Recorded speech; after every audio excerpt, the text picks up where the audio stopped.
See, I don't personally run a lot of attack weight because it's hard to jungle and get attack weight stacks, and that's where I tend to play Machamp if and when I do play it. But this is a totally different thing. This is a totally different side of the game that we have yet to see. But speaking of having something to see, we got to jump into game number 3, Spraggles. Here we go. And every game, the picks get more exciting and more interesting. So I can't wait. TTV 1, Bad Macro Flipbird 1. Here we go.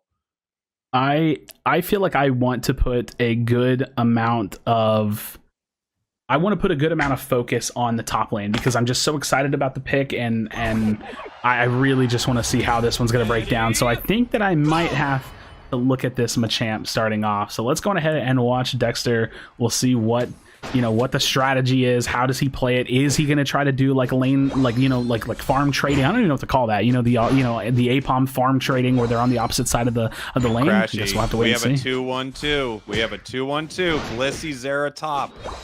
Wow. And do you think that was planned? Or do you think that's in response to the Machamp pick? That might be in response. And I wonder if we're stacking there with Blissey. I would be interested to see. I mean, I guess you would stack a cookie if you were stacking anything, unless you really want to stack that egg bomb. It does have very good scaling. Wow. And so how do you deal with this now, right? Like, because now we're in a situation where they're comfortably playing this lane, and bot lane is a tank and a support, so they may not have the best farm secure, but this is just so incredibly interesting to see how they're playing it. It's such a fun choice because now top lane Machamp is in so much trouble. However, Blastoise Eldegoss in the bottom lane is going to have the hardest lane of all time going up against Mime, Wiggly, and Ninetales. It's just going to be so mean. And here we even have the jungler coming top. They are shutting down this Machamp so hard right now. Yeah, and like Ghosty Easy Peasy coming up here as well, but like, is there any farm to be had out of the jungle? Dexter has to back up, and this is a scenario where you see that they might just be able to freely jump in here and crush this lane. Yeah, that's going to be Dexter falling down. Oh my goodness. I think TTV and the way that they planned this has been so incredibly smart. And I think the biggest question for me is I'm so curious if they planned this from the beginning or if this was in response to the pick. That is so interesting to me. Yeah, I wonder the same thing, and I kind of think you're right, Krashy. I think they might have seen Machamp and went, no, we're switching it up. Machamp can't handle this. We know it for sure. Yeah, and I just love the fact that Goof, the TTV attacker laner, is on the Eldegoss, and I have to question whether or not there's a damage build, maybe a choice specs muscle band, but he's got the experience share, so he's running the single experience share. I'm sure he's still got the muscle band on, but we know that Indie Bear has a score shield, so there's just a little bit of diversity in their picks and how they're looking to run it. Now look at this, Indie Bear rotating down. Is that because they feel like they got enough of an advantage that he can leave Lutano in that top lane? Is this just full-on response? Has this been part of the strategy all along? Again, I have so many questions for how they're playing this. I mean, they were definitely hiding right there, setting up that play. You love to see it, and I think you're right, Krashy. I think they dominated that lane early, and then they're rotating it down so that hopefully they can not lose this bottom lane. Now we see Machamp. Oh my gosh. But look at that. Indie Bear was just fighting with the best of them. The toughest thing, though, and you can see it right here on our screen, is that Zugrug obviously has been getting locked out of a little bit of farm, stuck at that, that Squirtle, just trying to get his way to the War Turtle. He's going to be able to do that now. But there's some focus in the top lane. I was actually just about to jump to it. It does look like Lutano gets taken down, so there's 2 players in the top lane. They might be looking to trade objectives here. It's really hard to say, but look at this. Toon comes in, level 9 Decidueye, and is probably looking very happy to what I'm assuming is using Razor Leaf. Yep, using Razor Leaf. Has so much shred potential. The 4 stacks of those boosted attacks are on. Does he go ahead and activate the Razor Leaf? He's looking for the fight. That's going to be a rebuttal Unite move coming out in there. Oh my goodness. Bad macro Flipbird blows it all. They get control. Goof not going to be able to steal that away, and oh my goodness, what looked to be like TTV dominating this early game has completely shifted around. Well, I mean, that's the thing. They weren't dominating the bot lane. That's right. They weren't dominating that bot lane. I love the play from Decidueye there, but now you are seeing why Decidueye is still such a risky choice in competitive play, because it was set up to Razor Leaf perfectly, except there was a giant shuriken that was going to land on its head. And once that happened, there was nothing that could be done against all that CC and all that damage from Bad Macro. Yeah, I mean, the top lane Rotom is still here. That's the thing about these games. They tend to slow down a little bit, right? There's a lot more kind of like macro play that happens. Oh, nice. Look at that. He goes ahead and steals the Comb Beagle. Oh, no, Dexter. Dexter throws the ult. He just gets a little bit shy of connecting with those players. So, unfortunately, Dexter, the Machamp, not going to land there. And again, this objective is staying alive so long that it's putting them in a scenario where the lanes have changed up a little bit. Oh, look at this. Bruv getting really aggressive here. It's going to go ahead and pop his Unite move as well. Has to back up. Oh my goodness, the damage coming out from Decidueye. Indy Bear getting picked off. It looks like Goof was picked off as well. So bad macro Flipbird, they're kind of controlling it. I would say right now they do not have bad macro. They're kind of doing their thing. I've said this a lot. I said it a lot yesterday too. Watching them, the name needs to be Good Macro Flip Dread, because that is what they do consistently. They have great macro and they take every Dreadnought. Look at this, the Rotom. Oh, I thought Bruv was going to get that in. If the Rotom would have gotten stalled there because of the player presence, but Bruv was able to capture that tower, that would have been more problems for them. So they're not really going to get a ton out of it other than just stealing away some, eliminations, some knockouts, getting some additional experience, and then taking the pressure off of their side of the lane or their side of the map. But we do have that Dreadnought timer going to be coming up. And again, relatively speaking, the levels are where we're seeing a big favor on the side of Bad Macro Flipbird. If you look down at the bottom of the screen, you can see that Decidueye is, just one level shy of the Greninja, but still, that's level 11. Level 11 to Goof's level 9, technically, if you're comparing the attacker role. So we'll have to see what they do. Look at this. Zugrug finds himself in a very forward position. A lot of Unite moves. That's 4 Unite moves all at once in this scenario. Snowpoints is finding his way in there as well. It does look like Bad Macro Flipbird's able to get control of that Dreadnought, but everything has popped here, Spraggles. Wow. I mean, I really thought that, because I saw Zug holding that Unite move, and I really thought they had a chance to steal and kind of win that entire fight with that Blastoise Unite. Maybe pre-Blastoise nerf it would happen. Look at Goof. Elder God. Oh, we've got the Elder God. He almost has a triple with Elder God. Wow. Yeah, Bruv just playing a little aggressive, trying to maybe steal away some farm or just, see what he can do here. Snowpoint's going to look to peel in and just try to help out a little bit if possible, but that might be Snowpoint's getting knocked out here. He's trying to help him out. Is Snowpoint's going to be able to stay alive? No, he's not, which means that Bruv can no longer hold this. So the score is just so close. A 70-point difference just about is really not that much, but as we get closer to the end of the game, it's going to get harder and harder to put that score in. So it looks like Bad Macro Flipbird most likely will be able to hold this lead going into that final 2 minutes of the game. It looks like Goof's going to get picked off here. Are they going to be able to push and get more of a lead here? Yeah, I mean, a lot of teams I'm noticing are not breaking bottom goals throughout most of the game, but getting this late into the game, I don't think they're as stressed as much about that comeback experience anymore. So we could see them take him. Decidueye in the middle here. I mean, this is what it does. It's got 3 Pokemon around it for that Razor Leaf. A double from Lutano's Zera here. Ooh, is Decidueye still chasing? Let's take a look. Yeah, gonna go ahead and back. They do have Dexter in that top lane stealing away a little bit of farm, and both of the mid-map objectives are, either up or being shown. So Dexter using that eject button, he's gonna go ahead and try to back up if he can. He does still have this, tier 1 goal, so still alive. But wait, Chris Heroes finds a couple of eliminations. He's gonna put a 43-point overdunk. Huge. Wow, and Ninetales, Krashy, you know this. Ninetales never gets the score. That's so huge for that Ninetales there. Look at that. That was going to be Bruv coming in with the confusion, steals away the Rotom. So that 2 minutes, 15-second mark, there's a little bit of pressure on the map. You can see Bruv just trying to push it a bit, kind of slow down their potential to shred this down. But hey, that's a Decidueye. There is no slowing down the shred. Yeah, that's what Decidueye does. We've got a dynamic punch cross chop from this Machamp, which is also the Machamp I love to run when I solo that top lane. I think it's a really strong combination. You have 2 dashes, and they both work really well with all those stacks. It's Machamp just hiding, waiting for a little bird to pop in, hopefully. Yeah, we see it looks like TTV wants to get their way in to this section if they can, just trying to chase down Chris. It looks like Lutano does have a little bit of peel. So now the Unite moves are starting to come out. It's going to be Mr. Mime coming down with it, Wiggly as well, Wiggly, and the Greninja. Every single Unite move has popped, and the fight is just resolving so quickly. Bad Macro Flipbird staying incredibly close together, but that's going to be a huge Unite move coming out from Zugrug, returned in favor from Chris. But it does not look like anybody has fallen here, which is, if you think about it, a big advantage for Bad Macro Flipbird. Absolutely huge. They're running down the clock, which they know they need to do. They know they're ahead on score, and at the same time, everyone uses their Unites expertly so that no one falls. Oh, but look at that. One kill is going to be taken. Snow Points is forced to use that eject button, does not fall down, but they have to flip it. I mean, that is the name of the game here. With only 50 seconds, 55 seconds remaining, they have to find a way to either pull them in and definitively win this fight, or flip it and see if they can get it. And look at Indie Bear. Look at the discipline. He has the boosted auto, waiting for it, and they don't get it. Oh, no! Machamp, the champ! But can they get out? How much can they actually score here? Machamp looks like it's going down. I don't think it's going to make it. Oh, look at that. Dexter puts the 100 in. Looks like Greninja going to be putting the 100 in as well.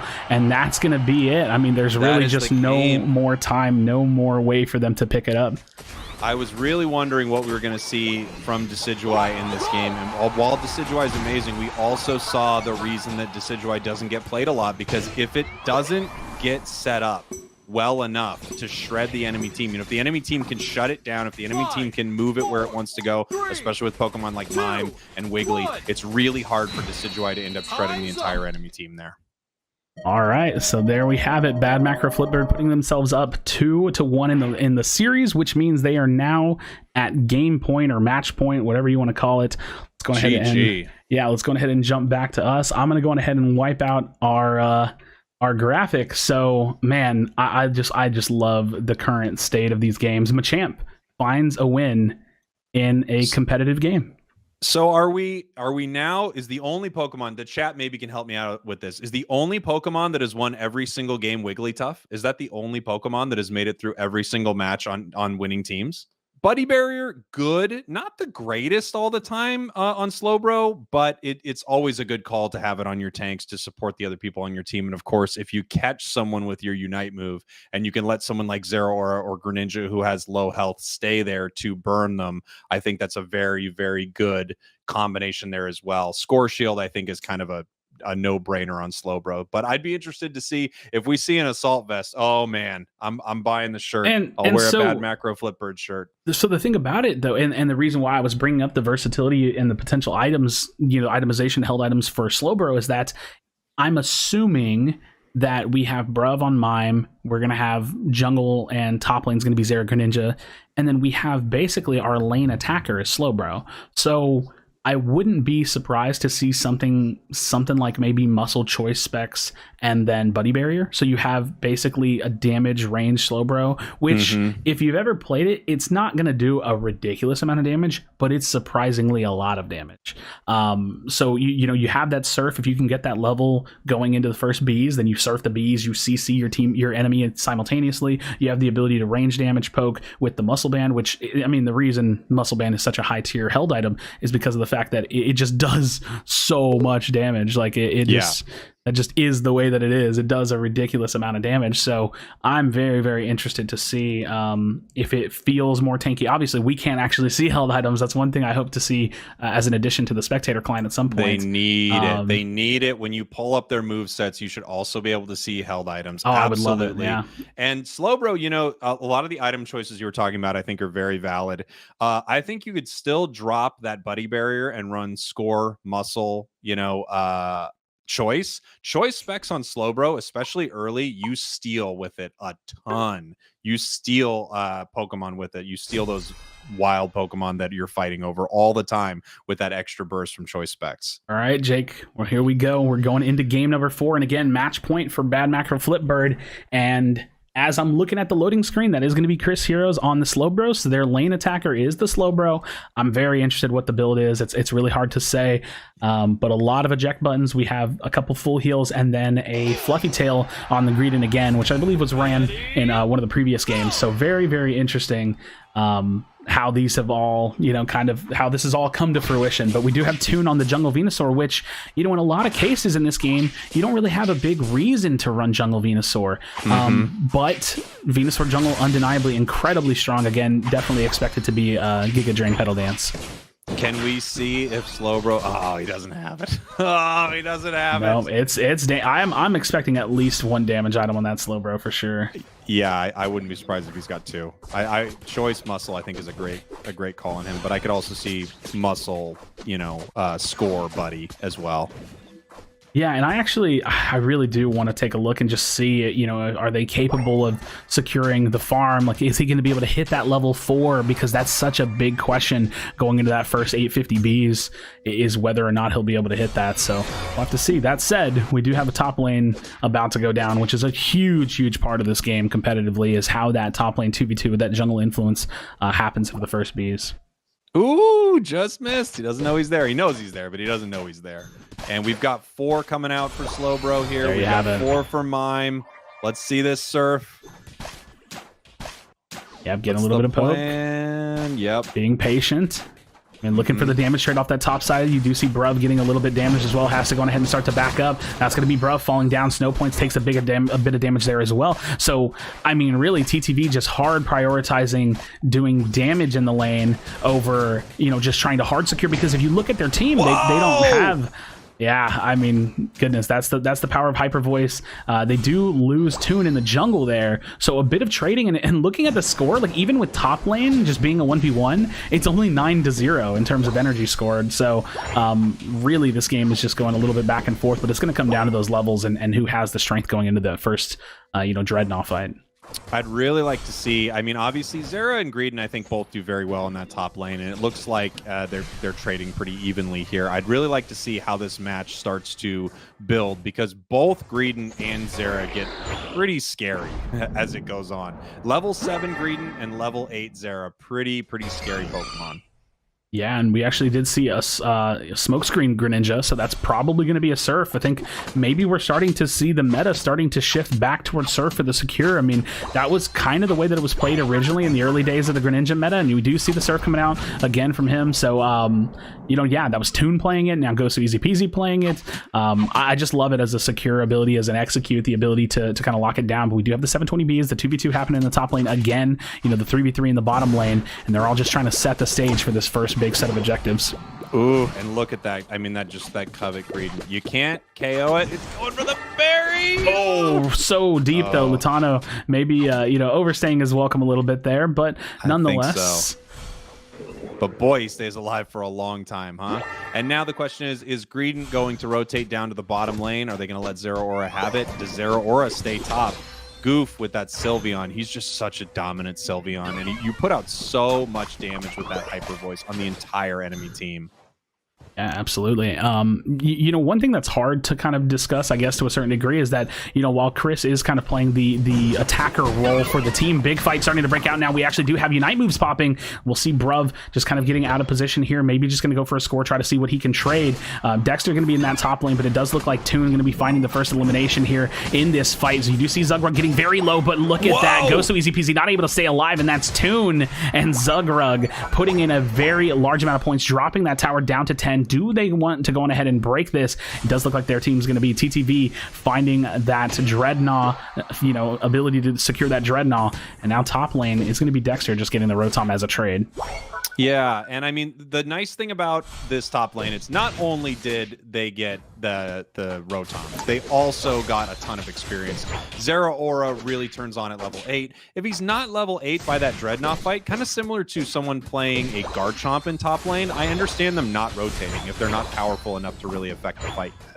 Look at all that damage. I swear, Wiggly and Sylveon together, what a combo.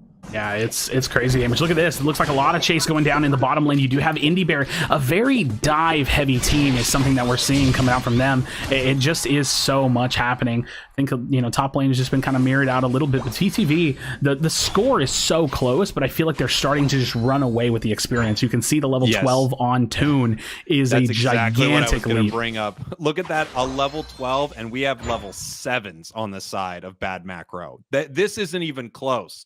5 level difference, you can breathe on the Pokemon and they get KO'd. This is huge. Yeah, absolutely. I mean, look at this. Indie Bear just kind of walking around, going where he pleases, and try to get out from here if he can. It might be getting caught out, but, you know, regardless, if that's 1 kill's worth of experience going to the hands of Dexter, not that big of a deal in this kind of stage of the game. I just, you know, one thing that's so interesting with competitive is just how much the game slows down. You know, these players are just so well practiced, and the objectives don't get quite flipped and shredded as easily. They play a little bit more meticulously. But going into the, you know, just more than halfway through the game, again, this this is match point for Bad Macro Flipbird, and I'd say it's relatively close. Not, it's definitely in the hands of TTV right now, but it's relatively close. Oh, yeah. Nothing has been decided yet in this game. The level advantage is favoring TTV. The points are very, very close, and it's still anyone's match for sure. But, man, look at how mean they are able to be. This Venusaur combination with the Wiggly, with the Leaf Tornado, it's just so mean. It's such a dominant Pokemon. Yeah, and the thing here is that like they're not even like prioritizing the Rotom. They're really just trying to keep that level advantage. If they can get Toon 14, 15 by the end of this game, like it's just going to be ridiculously hard to deal with. Oh, Bliss Assistance coming out, though. They do have Goof using his Unite move in this forward position as well. Toon's going to be popping his for that Buddy Barrier. Toon wants to just chase him down. Chris Heroes, still at level 9, just having such a hard time staying alive, is not going to be able to do so. So Dexter still just kind of hanging out with the Gridden in the top lane now, moving in towards that jungle. But Bruv is going to be the last one standing, see if he can kind of get a secure, but no, he's just too low. Looks like this is going to go in the hands of TTV, and that lead is just extending further and further. Yeah, I was just going to say, Krashy, as that fight was happening and all those KOs were coming out for that Venusaur, Sylveon just putting down all that damage. Right now, the match is getting out of hand. It's getting out of control for Bad Macro. They are quite a bit behind. It doesn't show on the scoreboard, but it shows in the level, and the disparity is huge. We have level 14 Venusaur at 3 minutes. Yeah, I mean, absolutely. And he's about 14 and a quarter, if not more, if you can see it just as we kind of, covet past him here. Shoot down the entire map. I can't even be serious caster watching Lutano play Greedent. Greedent's just such a funny character. And the aggression that TTV has shown towards these bees every single time has just been so impressive. They know that they're in just such a strong position. Wait, I think that Rotom actually set in. So that's more points. That's going to be points coming from the side of Bad Macro Flipbird, because that Rotom actually set in. They were able to put some points in there, so you can actually see a bit of a point change here. So even though the levels are favoring TTV, there has to be something earned here in the end game to find a way to put themselves in the lead. You'd have to argue that that's good macro, Krashy, because they know that they're behind experience-wise, but if they put TTV on the back foot points-wise, then they're in good shape. Oh, and look at that. I knew it was coming. I saw the eject button just out of the corner of my eyes there. They have to hold the lead, right? Like, this is their win con now. They need to force them to make a decision in the end game. We're now in final stretches, that last 2-minute section of the game. But look at this. Chris Hero's getting a little bit caught out. I don't know if he's going to be able to stay alive. He's going to be getting the heals from snow points there, but that is the Unite move coming down. The Buddy Barrier going to be landing on the Venusaur as well, so not really going to be any kind of big damage trade there. That's going to be Bruv uses his as well, and this fight is just breaking in full force. Dexter is here. The Bliss Assistance onto Bruv. Now Dexter has entered the fight. The Unite move coming out from Zeraora. Big damage is going to be coming out from the side of Bad Macro Flipbird as they want to try to finish this game. Will they be able to do so? Dexter is going to be just kind of creating a bit of space, and it does look like, unfortunately, Gosu Easy Peasy is going to fall down. Are they going to be able to finish this? No, they're just starting to slowly lose out a little bit here. Love this score from Mime. They know they're behind right now, and TTV, excuse me, they know they're ahead, and they want to keep that lead and force TTV to take Zap here. Hopefully they can flip it. They get it. They get it. TTV secures the Zapdos. You did see that the Zeraora was jumping over the wall. They wanted to try to see if they could lock that down. If they lock that down, that might have been the win here, but there's still a little bit of time in this one, Spraggles. You see them pushing down that counter push in the base, in that bottom lane. Is there going to be enough time for another repush? Will they be able to kind of creep the score back up a little bit? Indy Bear's going to fall there. We just have to see what they can do on this push. With that Venusaur, 100 points, that 86 from Greedent, it's now, unfortunately, it's a little out of their hands. I love the play from Bad Macro there at the end. They put themselves ahead with that Mime score. They forced TTV to take Zap, and then in that moment, there's a coin flip. Zeraora jumps in that Zap pit. There was still a chance for Bad Macro to flip that bird. It just did not happen for them. Yeah, Bad Macro almost getting the bird flip this last little bit of seconds that they have here. Chris is going to be throwing that out as well. The Unite move coming down. They do have all 5 members. Is this enough? The Unite move is coming down. They're trying to score a little bit more. There's just such a gigantic gap. I just don't think that they can make it up. So most likely this is going to be going to a game number 5 with TTV taking this one. But man, that final fight was just so beautiful. TTV going to go ahead and take this one, and we have to go to a game number 5.